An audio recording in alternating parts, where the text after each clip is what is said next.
เราจะไม่ค่อยเห็นเมือง Star Wars แบบนี้เว้ยเพราะว่าเรื่องราวเรื่องนี้มันถูกเซตอัพอยู่ในเหตุการณ์หลังจาก Return of the Jedi นะแต่คร่าวๆคือมันเป็นการผจญภัยของเด็ก4 คนทีนี้ถ้าเขาจะทำให้มันออกจากความเป็นเด็กได้เขาจะต้องให้ปัญหาที่เจอในการผจญภัยหรือศัตรูหรือผู้ร้ายนี่แหละให้มันดูโหดที่ผมบอกว่ามันค่อนข้างน่าสนใจเพราะว่ารายชื่อของโชว์รันเนอร์ไว้เพื่อนๆทีมสร้างเนี่ยที่เด็ดก็คือตรงนี้ครับจอห์น ฟาฟโรกับป่าเดฟสวัสดีครับเพื่อนๆยินดีต้อนรับทุกคนเข้าสู่ช่อง Talk Control นะครับผมแล้วก็สำหรับวันนี้เนี่ยผมก็จะมาพาดูตัวอย่างภาพยนตร์ซีรีส์เรื่องหนึ่งที่เพิ่งเปิดตัวไปในงาน D23 ของ Disney นะครับผมทีนี้เนี่ยมันก็เขาเปิดตัวหลายเรื่องมากนะการ์ตูนภาพยนตร์ซีรีส์อะไรอย่างเงี้ยMarvel อะไรพวกเนี้ยแน่นอนว่ามันก็มีเสียงฮือฮาเยอะมากมายนะครับโดยเฉพาะอย่างยิ่ง Snow White นะแต่ผมก็วันนี้จะไม่ได้มาพูดถึง Snow White แล้วกันเอาไปคลิปต่อไปเพราะว่าผมเตรียมอะไรที่จะเอามาขยี้ Snow White เนี่ยเยอะมากเลยนะเพื่อนๆนะมันเป็นอะไรที่ถูกจริตผมมากเลยตั้งแต่ผมเห็นตัวนักแสดงแล้วก็ตัวอย่างนะมันมีหลายประเด็นนะแต่วันนี้ก็จะมาออเดิร์ฟของปากของคอก่อนแน่นอนเราจะเห็นแล้วว่ามันจะมีตัวอย่างมันจะมีการเปิดตัวของแอนิเมชันเยอะมากใช่ไหมของทาง Disney Lion King มีทั้งเรื่องของ Lion King ที่เป็นอะไรนะ Mufasa ใช่ป่ะแล้วก็มีFrozen ภาคใหม่ใช่ไหมมี The Incredible นะครับแล้วก็มี Toy Story ด้วยอันนี้คือผมรอนะผมเป็นแฟน Toy Story นะถึงแม้ว่าไอตัวหนังเดี่ยวของ Buzz Lightyear แม่งจะแบบมีปัญหาก็ตามนะเอาเป็นว่าวันนี้ผมจะมาพูดถึงซีรีส์หนึ่งที่แน่นอนว่าผมเป็นแฟนคลับที่ติดตามมาอย่างยาวนานนั่นคือ Star Wars นั่นเอง Star Wars ได้เปิดตัวอย่างหนึ่งของ Skeleton Crew เว้ยมันเป็นเรื่องราวเกี่ยวกับเด็กกลุ่มหนึ่งแล้วก็ประจญภัยแล้วกันมีเป็นซีรีส์ทาง Disney Plus เนี่ยทั้งหมด8 ตอนเหมือนกับ Acolyte เลยทีนี้เดี๋ยวผมพาไปดูตัวอย่างแล้วก็เดี๋ยวเรามาวิเคราะห์คุยกันสนุกช่วงท้ายนะครับถ้าเพื่อนพร้อมแล้วก็เดี๋ยวเราไปกันเลยเป็นเด็กผิวดำผมหยิกนะ ตามสูตรก็ไม่เป็นไรผมไม่อคตินะถ้าเกิดเรื่องราวมันสนุกนะ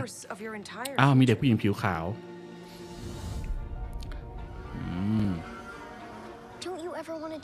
นี่คือเมือง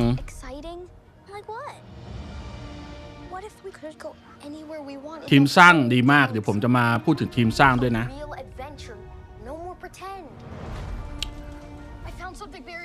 เป็นแก๊งเด็กอารมณ์แบบ Stranger Things เลยเพื่อนๆ Spider โซนเด็กโซนจนได้เรื่องประมาณนั้น Be careful where you step.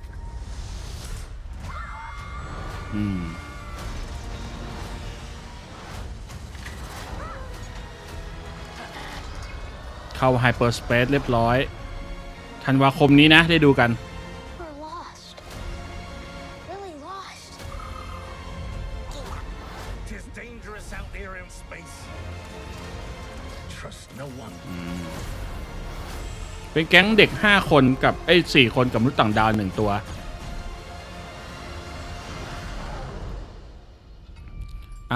มีคนมีฟอร์สว่ะ You're a Jedi. จูดรอ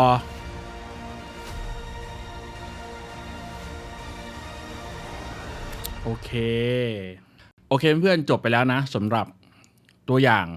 แรกของ Star Wars Skeleton Crew นะครับผมคืออธิบายอย่างนี้ว่าในฉากคุณจะเห็นเขาเรียกว่าบ้านเมืองของที่ตัวละครอยู่เห็นไหมตอนแรกมันจะดูแบบเหมือนเมืองไฮเทคพวกผมนึกถึงเรื่อง Tomorrowland เลยไม่นึกถึง Star Wars นะเพราะว่าเราจะไม่ค่อยเห็นเมือง Star Wars แบบนี้เว้ยเพราะว่าเรื่องราวเรื่องนี้มันถูกเซตอัพอยู่ในเหตุการณ์หลังจาก Return of the Jedi นะก็คือพวกจักรวรรดิอะไรพวกนี้ล่มสลายไปแล้วซิธลอร์ดตายดาร์ธเวเดอร์ตายแล้วก็ลุคสกายวอล์กเกอร์เนี่ยต้องมีชีวิตอยู่ซึ่งก็ไม่รู้เขาจะเล่ายังไงทีนี้เนี่ยมันมีปัญหาตรงที่ผมไม่รู้ว่าเขาจะรวมแคนนอนกับไอ้ภาค789หรือเปล่านึกออกไหมเพราะว่าแฟนๆหลายคนก็ไม่นับถูกปะก็จะมองว่าไอ้789เนี่ยมันไม่รวม ถ้าเกิดมันรวมเนี่ยเขาก็ต้องพูดถึงการกำเนิดของพวก The First Order อะไรพวกเนี้ยเสริมมาด้วยหรือเปล่าเนี่ยอันนี้ผมไม่มั่นใจนะแต่ว่าถ้าเขาหักออกไปเลยไม่ได้รวมอยู่ในแคนนอนแบบเล่าแค่หลังจบ6แล้วก็เป็นซีรีส์เรื่องนี้ก็จะไม่มีการพูดถึงนะก็จะเป็นเรื่องของการหายสาบสูญไปของเจไดก็คือเจไดคนสุดท้ายอ่ะมันก็เหลือแค่ลุคแล้วคนที่มีพลังอีกคนนึงก็เลอาถูกไหมแต่จริงๆจักรวาลมันคงมีคนที่มีพลังพวกนี้อีกอ่ะแต่อาจจะไม่ได้ถูกฝึกมาอะไรแบบเนี้ยซึ่งก็พวกนี้มันเป็นแกปที่ทำให้ทีมสร้างอ่ะมันใส่อะไรก็ได้นะเพื่อนๆให้มันแบบเป็นจินตนาการสนุกออกไปแล้วก็นำเสนอให้คนดูซึ่งพวกนี้ผมเชื่อว่าแฟน Star Wars ไม่ได้มีปัญหาเว้ยคือมึงจะสรรสร้างไงก็ได้แต่ว่าแค่ที่ผ่านมามันผิดทิศผิดทางเท่านั้นเองแล้วมันก็เลยหลักๆเลยอ่ะมันไม่ใช่ว่าเขาผิดที่เขาใส่คอมโวกมานะหลักๆเลยคือการร้อยเรียงเรื่องมันห่วยไว้ คือถ้ามันเล่าดีอ่ะแล้วตัวละครจะเป็นคนผิวสีเป็นคนเอเชียเป็นผมหยิกผู้หญิงอะไรผมว่าไม่มีปัญหาหรอกมันก็สนุกได้หมดนะเพราะว่าจริง Star Wars มันก็มีผู้หญิงมีหลากหลายความหลากหลายเข้ามา อยู่แล้วตั้งแต่แรกนะแต่ว่าคนไม่ได้มองเพราะอะไรเพราะความสนุกแล้วก็เส้นเรื่องอื่นน่าสนใจไงเขาเลยไม่ได้ไปจับผิดเรื่องพวกนี้นะครับผมทีนี้ต่อมาเรื่องราวเรื่องนี้เนี่ยที่ผมบอกว่ามันค่อนข้างน่าสนใจเพราะว่ารายชื่อของโชว์รันเนอร์ไว้เพื่อนๆทีมสร้างเนี่ยถ้าไม่นับนักแสดงนะก็คือเดี๋ยวผมจะไล่ให้ฟังแต่ละคนนะครับถ้าที่ผมเห็นชื่อคนแรกคือจอห์นวัตต์เป็นดีเรคเตอร์เลยก็คือเป็นผู้กำกับนะซึ่งผลงานของเขาคือ Spider-Man ทั้ง3ภาคของทอมฮอลแลนด์นะครับผมทีนี้ต้องแวะคุยอย่างนี้ก่อนว่าไอ้ Spider-Man ของทอมฮอลแลนด์ของ Marvel อ่ะที่เวอร์ชั่นล่าสุดเนี่ยทั้ง3ภาคเนี่ยก็ถามว่าพูดว่าเป็น Spider-Man เวอร์ชันที่ดีที่สุดตั้งแต่มีหนัง Spider-Man มาตั้งแต่โทบี้หรือเปล่าผมบอกว่าผมตอบไม่ได้เลยว่ะเพราะว่าผมเฉยๆนะผมรู้สึกว่ามันสนุกดีแล้วก็ถ้าเทียบทั้งของโทบี้ของแอนดรูว์การ์ฟิลด์แล้วก็มาทอมฮอลแลนด์เนี่ยผมว่ามันดีคนละแบบนะแล้วก็ถามว่ามันขึ้นหิ้งขนาดนั้นเลยไหมบางคนชอบนะแต่ผมมองว่ามันดูดีเพราะว่ามันมีการพ่วงเรื่องราวของอเวนเจอร์ของโทนี่สตาร์กมาขายด้วยไงมันก็เลยน่าสนใจนะมันมีการผูกเรื่องคือผมมองว่าไอ้สไปเดอร์แมน3 ภาคของทอมฮอลแลนด์มันไม่ได้มีเนื้อเรื่องของตัวเองเท่าไหร่อ่ะอย่างสไปเดอร์แมนอื่นมันไม่มีจักรวาลอื่นมายุ่งหรือตัวละครอื่นมาแบบมาฟิชเจอริงมากนึกออกไหมมันก็จะสามารถที่จะเล่าเรื่องของตัวเองสไปเดอร์แมนมันมีเส้นเรื่องตัวเองยาวนานมากนะเพราะว่ามันเป็นตัวยอดนิยมของ Marvel นะแล้วก็จริงๆเด็กๆอ่ะการ์ตูนแรกๆเลยที่ผมดูของ Marvel ก็เป็น Spider-Man นะแล้วก็ X-Men นะพวกตัวละครอื่นนี่ผมแทบไม่รู้จักเลยนะถ้าพูดถึงตอนสมัยเด็กๆที่ดูเป็นการ์ตูนในโทรทัศน์เคเบิลอะไรพวกเนี้ยแล้วก็ Spider-Man มันมีเหตุการณ์แล้วก็ศัตรูคู่อาฆาตของมันเยอะแยะมากมายให้เล่าอย่างภาคแรกเนี่ยตอนที่เจอวอลเจอร์เนี่ยคือผมชอบผู้ร้ายในซีนผู้ร้ายมากๆนะแต่ว่ามันก็จะไปมันเหมือนซีนผู้ร้ายมันมีผลนิดเดียวอ่ะแล้วก็ไปเน้นเรื่องความสัมพันธ์ของโทนี่สตาร์กกับปีเตอร์ปาร์เกอร์เยอะไปหน่อยเท่านั้นเองแต่ถามว่ามันเป็นเซอร์วิสแฟนได้ไหมมันก็ได้เพราะว่าอย่างที่บอกอ่ะโรเบิร์ต ดาวนี่จูเนียร์มันเป็นอะไรที่โผล่มาในคราบโทนี่สตาร์กแม่งก็มันคนก็ชอบส่วนมากใช่ไหมทีนี้พอมาภาค2ภาค3เนี่ยคือตอนมาโผล่ภาค2เนี่ยคือไอรอนแมนตายไปแล้วนึกออกปะมันก็เลยทำให้รู้สึกว่าออกจากอเวนเจอร์มาระดับหนึ่งอะถึงแม้ว่าจะมีแบบพูดถึงอะไรเงี้ยบ้างก็ตามนะมันก็เป็นธีมของเขาอะว่าสไปเดอร์แมนเวอร์ชันนี้แตกต่างเพราะว่าเล่าแบบนี้แต่แค่โอเคผมชอบวิธีการเล่าที่มันไม่ได้จำเจไม่ต้องไปพูดถึงป้าเมย์พูดถึงอะไรอย่างเงี้ยแล้วก็การแคสตัวละครเนี่ยโอเคเวิร์กเหมาะสมนะครับแต่แค่ผมจะพูดว่ามันไม่ได้แปลว่าสไปเดอร์แมน3 ภาคนี้การันตีผลงานได้ขนาดนั้นนะผมก็ยังเฉยๆนะอันนี้มุมมองผมนะแต่ว่าไม่ได้แปลว่ามันเป็นอย่างไม่ดีนะเพื่อนๆนะแล้วก็คนต่อมาคือคริสโตเฟอร์ฟอร์ดก็เป็นคนเขียนบทให้กับ Spider-Man Homecoming นะครับผมซึ่งถ้าต้องเลือก3 ภาคจริงๆอ่ะผมชอบไอ้ Homecoming ที่สุดเลยนะภาคแรกของทอมฮอลแลนด์เพราะว่าอันสุดท้ายเนี่ยมันเซอร์วิสแฟนนะครับไอตัว No Way Home มันเซอร์วิสแฟนนะเขาก็เอานักแสดงของ Spider-Man คนอื่นกลับมาอะไรเงี้ยด้วยพลังของเรื่องมัลติเวิร์สมีด็อกเตอร์สเตรนจ์โผล่มาช่วยอะไรแบบเนี้ยก็อย่างที่บอกมันไม่ใช่หนังเดียวอ่ะมันเป็นหนังที่มีตัวละครอื่นที่คนแบบชอบอยู่แล้วมาเสริมเพราะนั้นผมว่าเปรียบเทียบกับเวอร์ชันแอนดรูว์การ์ฟิลด์กับเวอร์ชันของโทบี้ไม่ได้นะนั้นเขาโซโล่นะมันก็จะเป็นเรื่องของ Spider-Man ไปเลย แต่ทีเด็ดก็คือตรงนี้ครับจอห์นฟาโรนะครับกับป่าเดฟป่าเดฟที่ทุกคนหลายๆคนชอบอะที่เขาทำแอนิเมชันทุกเรื่องเลยมั้งทุกเรื่องของ Star Wars ไม่ว่าจะเป็นโคลนวอร์อะไรพวกเนี้ยทุกเรื่องอะคุณไปดูใน IMDb ได้เขาผลงานเขาคือมีส่วนในแอนิเมชันเกือบหมดเลยซึ่งจอห์นฟาโรป่าเดฟเนี่ยก็คือนั่งเป็น Executive Producer เลยนะก็ผมคิดว่าอันนี้แหละจะเป็นอะไรที่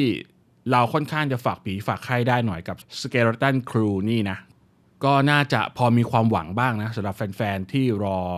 ภาพยนตร์หรือซีรีส์จาก Star Wars เนี่ยผมถึงบอกว่าบางทีก่อนมันหนังจะฉายหรืออะไรจะออกมาให้เราดูเราดูทีมงานโชว์รันเนอร์เราพอจะเดาเหตุการณ์ได้นึกออกป่ะอย่างอโคไลท์อ่ะถ้าคุณไปเปิดดูแบบเนี้ยแบบที่ผมนั่งอ่านให้ดูรายละเอียดเบื้องหลังอ่ะคุณจะรู้เลยว่ามันจะออกมาประมาณไหนอ่ะคือวัตถุดิบแม่งมาอย่างเงี้ย มันจะกระโดดไปเป็นเมนูอื่นไม่ได้นึกออกป่ะมันก็เป็นผลลัพธ์แบบที่คุณได้ดูกันในอโคไลท์นั่นแหละทีนี้กลับมาที่เรื่องของตัวอย่างที่เราได้ดูไปไม่ยาวมากนะครับ1 นาทีกว่าๆเนี่ยผมเห็นอะไรบ้างก็ต้องบอกว่าผมพยายามหาแล้วว่าเรื่องสั้นจะประมาณไหนซึ่งก็มันยังไม่มีบอกขนาดนั้นนะแต่คร่าวๆคือมันเป็นการผจญภัยของเด็ก4 คนมันเป็นการผจญภัยของเด็ก4 คนแต่ผมเห็นมีเอเลี่ยนด้วยนะไม่รู้ชื่ออะไรไม่รู้อ่ะก็คือวิมเคบีนิลแล้วก็เฟิร์นนะเฟิร์นไอ้ที่เป็นเด็กไทยหรือเปล่าเฟิร์นคือน้องเด็กผู้หญิงตัวผิวขาวนะครับผมก็นั่นแหละเป็นการผจญภัยแบบของเด็กนะครับแล้วก็ตัวละครเอกเนี่ยที่เป็นคนดำผมเด็กดำผมหยิกๆเห็นปะน่าจะมีความเบียวเจไดพอสมควรนะผมคิดว่าเท่าที่ดูจากการเปิดรูปเจไดดูการพูดถึงเจไดผมคิดว่ามันได้เป็นตัวละครที่เบียวเจไดอ่ะที่ได้ยินตำนานเจไดมาแล้วก็ชอบแบบคลั่งเจไดอ่ะอย่าสนใจอะไรเงี้ยซึ่งไม่ได้มีให้เห็นแล้วเป็นแค่ตำนานเรื่องเล่าว่ามีเจไดอยู่ประมาณเนี้ยซึ่งเขาก็ใส่บทของจูดลอมานะซึ่งผมจำชื่อในภาพยนตร์ไม่ได้ละชื่อแม่งยาวนะคือเราเห็นเลยว่ามีฟอร์สถูกไหมใช้ฟอร์สได้แต่ทั้งนี้ทั้งนั้นไม่รู้ว่าเป็นเจไดหรือเปล่านะเพราะว่าจริงๆอาจจะไม่ใช่เจไดก็มีคนใช้ฟอร์สได้นะครับในจักรวาลนี้นะก็ประมาณนี้ทีนี้มันก็จะมีกลิ่นของ Stranger Things อ่ะถ้าใครชอบ Stranger Things ก็น่าสนใจนะมันมีความแบบเด็กๆประจนภัยนึกออกป่ะแต่ในต่างชาติบางคนเขาก็รู้สึกไม่ชอบนะรู้สึกว่าไม่ทำไมต้องเอาเด็กมาเป็นตัวเดินเรื่องอะไรเงี้ยมันจะกลายเป็นหนังเด็กหรือเปล่าเพราะว่าเส้นเรื่องมันแน่นอนเราก็จะเกาะอยู่กับกลุ่มเด็กๆเหมือน Stranger Things อ่ะนึกออกไหม Stranger Things เอาเด็กมาเจอกับเอเลี่ยนสัตว์ประหลาดปีศาจนึกออกไหมมันก็เป็นการผจญภัยที่ไซไฟผสมแอดเวนเจอร์ฟีลเดียวกันเลยทีนี้ถ้าเขาจะทำให้มันออกจากความเป็นเด็กได้เขาจะต้องให้ปัญหาที่เจอในการผจญภัยหรือศัตรูอ่ะหรือผู้ร้ายนี่แหละให้มันดูแบบดูโหดอ่ะให้มันอาจจะเป็นพวกซิธพวกแก๊งปีศาจหรือแก๊งนักล่าฆ่าหัวที่แม่งเถื่อนๆน่ะทีนี้พอมันโหดมากเนี่ยแล้วมันเจอกับเด็กแน่นอนมันไม่บาลานซ์อยู่แล้วคุณก็จะรู้สึกว่าเด็กไม่ได้ไปสู้ได้ไงอะไรอย่างงี้ใช่ไหมมันจะผ่านปัญหาเหล่านี้ไปได้ยังไงก็เลยต้องใส่ตัวละครจูดลอเข้ามาไงมันเลยทำให้แบบอาจจะเป็นออปชันหนึ่งที่จะมาช่วยเด็กๆให้ผ่านพ้นแต่ละช่วงไปอะไรแบบนี้นะมันก็ดูแล้วก็ดูจากตัวอย่างก็รู้สึกสมเหตุสมผลดีนะครับผมทีนี้เรายังไม่รู้อะไรมากนะเพราะฉะนั้นก็ยังเดาอะไรไม่ได้มากประมาณนี้แล้วก็ถ้าคุณรู้สึกว่าถ้าใครเป็นแฟน Stranger Things เนี่ยคุณจะรู้เลยว่าดู Stranger Things คุณก็จะรู้สึกมีกลิ่น Star Wars นิดนึงใช่ไหมคือต้องบอกเลยว่าผู้กำกับ Stranger Things เขาเป็น FC Star Wars นะเขาก็บอกเลยว่าไอ้การดีไซน์พลังของแอลเนี่ยมันก็นั่นแหละมาจากพลังจิตเจไดอะไรพวกนี้นะเพราะว่าเขาเป็นติ่ง Star Wars นะคือผมพูดเลยว่าผู้กำกับครึ่งฮอลลีวูดอ่ะเป็นติ่ง Star Wars ไปเพราะ Star Wars มันมีมานานแล้วมันเป็นผลงานชั้นครูอ่ะที่พอออกมาแล้วก็ทำให้ทุกคนแบบติดตาตึงใจนึกออกไหมบางคนเนี่ยผมเคยดูสัมภาษณ์ผู้กำกับบางคนในปัจจุบันที่ทำหนังดีๆประสบสำเร็จมากมายเนี่ยก็มาบอกเลยนะว่าจริงๆตอนเด็กอ่ะไม่ได้คิดหรอกว่าจะเป็นผู้กำกับไม่ได้อยากจะเป็นคนเขียนบทไม่อยากจะทำงานด้านนี้แต่ว่าได้ไปดู Star Wars A New Hope กับคุณพ่อคุณแม่กับครอบครัวแล้วตัดสินใจเลยว่ากูจะทำงานเกี่ยวกับภาพยนตร์นึกออกไหมเพราะนั้น Star Wars มันเป็นอะไรที่อย่างลากลึกในวงการภาพยนตร์นะมีเป็นแรงบันดาลใจให้ผู้คนแล้วก็ให้คนทำงานอาชีพเบื้องหลังพวกนี้เยอะแยะมากมายเพราะว่ามันเป็นเทคนิคไม่ว่าจะเป็นเทคนิคการใช้practical effect ช่วงแรกๆการเขียนบทแบบนี้การดีไซน์อะไรตอนนั้นแม่งใหม่มากอ่ะมันทำให้ทุกอย่างมันเป็นอะไรที่เป็นชั้นครูในการที่เอามา ดัดแปลงแล้วก็พัฒนาต่อเป็นหลายๆสิ่งหลายอย่างนะครับในเรื่อง Star Wars แล้วก็แม่งช่วงนั้นเนี่ยแม่งเป็นหนังเรื่องแรกด้วยมั้งที่มีการใส่ออร์เคสตราหรือว่าซาวด์ประกอบแบบนี้เข้าไปในภาพยนตร์มันก็เป็นอะไรที่ใหม่ๆที่แบบจอร์จ ลูคัสเขาเนรมิตขึ้นมาได้นะมันถึงทุกคนมันถึงรัก Star Wars ไงแล้ววันที่ Star Wars แม่งโดนย่ำยีคุณก็พอเข้าใจใช่ไหมว่าทำไมทุกคนแม่งถึงแอนตี้แล้วก็ฝั่งโวกมันถึงโดนดาเมจขนาดนั้นในต่างชาตินะในคนไทยเราอาจจะไม่ได้มีอินมากก็แค่เป็นแฟนชอบดูแล้วอะไรเงี้ยคือคงไม่มีผู้กำกับไทยคนไหนออกมาบอกเราว่าหนังเรื่องนี้ผมทำมาเพราะว่าผมได้แรงบันดาลใจจาก Star Wars มันไม่ได้ไงด้วยความเป็นจริงในการสร้างหนังในบ้านเรานะแต่ต่างประเทศเนี่ยเขาอยู่ในสายเลือดนะครับโอเคปะก็ประมาณนี้นะสำหรับการพาชมตัวอย่าง Star Wars Skeleton Crew นะครับแล้วก็เดี๋ยวถ้ามีอะไรอัปเดตเรื่องนี้เดี๋ยวผมจะตามนะแล้วก็คอยมาอัปเดตเรื่อยๆจนถึงวันที่ซีรีส์ออกก็จะมานั่ง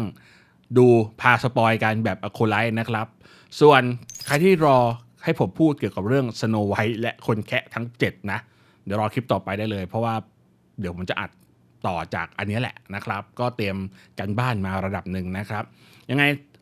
กด Subscribe กดไลค์กดแชร์ไว้นะครับเพื่อเป็นกำลังใจและจะได้ติดตามชมคลิปใหม่ๆกันนะครับผมสำหรับวันนี้ Talk Control ก็ต้องขอลาไปก่อนนะครับสุดท้ายนี่อย่าลืมรักษาสุขภาพขับรถอย่างระมัดระวังแล้วก็ดูหนังดูซีรีส์เล่นเกมอย่างมีความสุขทุกๆวันนะครับผมแล้วพบกันใหม่ในโอกาสถัดไปวันนี้บ๊ายบายไปแล้วครับ